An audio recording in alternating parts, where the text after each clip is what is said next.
दोस्तों नमस्कार, आप देख रहे हैं जनपद मिरर। पिछले दिनों यूपी में जिस तरह से राजनीति देखने को मिली, लग रहा था कि सीएम योगी और पीएम के बीच दूरियां बढ़ रही हैं। लेकिन गुरुवार को बनारस में जिस तरह से प्रधानमंत्री मोदी योगी की तारीफ करते नजर आए, उससे साफ हो गया कि न सिर्फ खटास खत्म हो गई है, बल्कि आगामी विधानसभा चुनाव भी बीजेपी यूपी में योगी के नेतृत्व में लड़ेगी। हालांकि बीजेपी में किसी चेहरे पर चुनाव लड़ने की परंपरा नहीं रही है। प्रधानमंत्री ने कोरोना की दूसरी लहर का जिक्र करते हुए जिस तरह से सीएम योगी की तारीफ की, वह ओवैसी को नहीं भाया। कोरोना से निपटने में उत्तर प्रदेश के प्रयास उल्लेखनीय है। मैं काशी के अपने साथियों का, यहां शासन प्रशासन से लेकर कोरोना योद्धाओं की संपूर्ण टीम का विशेष रूप से आभारी हूं। यूपी कोरोना की सबसे ज्यादा टेस्टिंग करने वाला राज्य है। आज यूपी पूरे देश में सबसे ज्यादा वैक्सीनेशन करने वाला राज्य है। ओवैसी का कहना है कि यूपी की जनता सोची थी कि कोरोना काल में जिस तरह से दुर्व्यवस्थाएं देखने को मिली, उसके लिए प्रधानमंत्री अफसोस जाहिर करेंगे।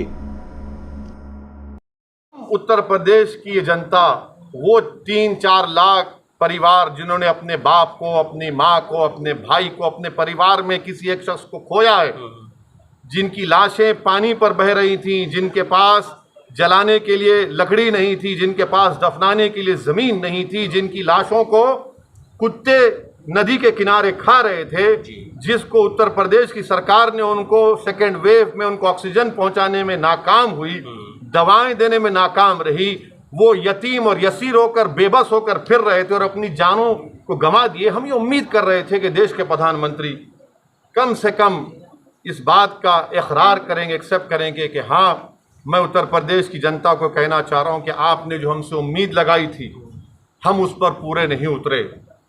बजाय उसके आपने नमक फेंकने का काम किया उन परिवारों को, और उत्तर प्रदेश की जनता प्रधानमंत्री के स्टेटमेंट को सुन रही है और यकीन जानिए वो खून के आंसू फिर से रो रहे हैं। बस आखिरी सवाल,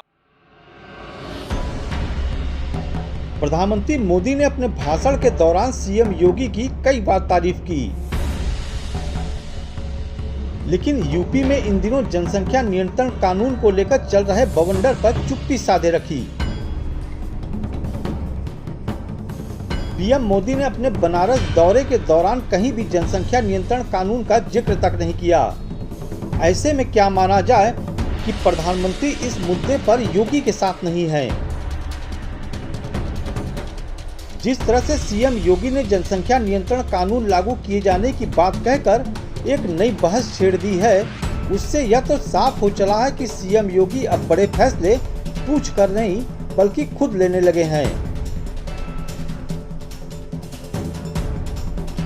जनसंख्या नियंत्रण कानून को लेकर ओवैसी ने सीएम योगी पर तंज कसते हुए कहा कि योगी जी अब 56 इंच के खिलाफ हो गए हैं।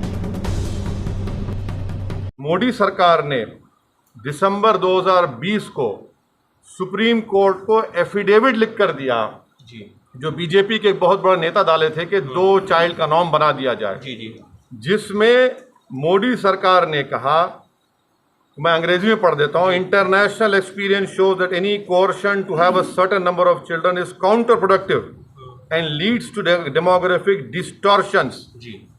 जब ये मोदी सरकार नहीं मानने को तैयार है, तो ये बात समझ में नहीं आ रही कि 56 इंच के सीने के खिलाफ योगी जा रहा है।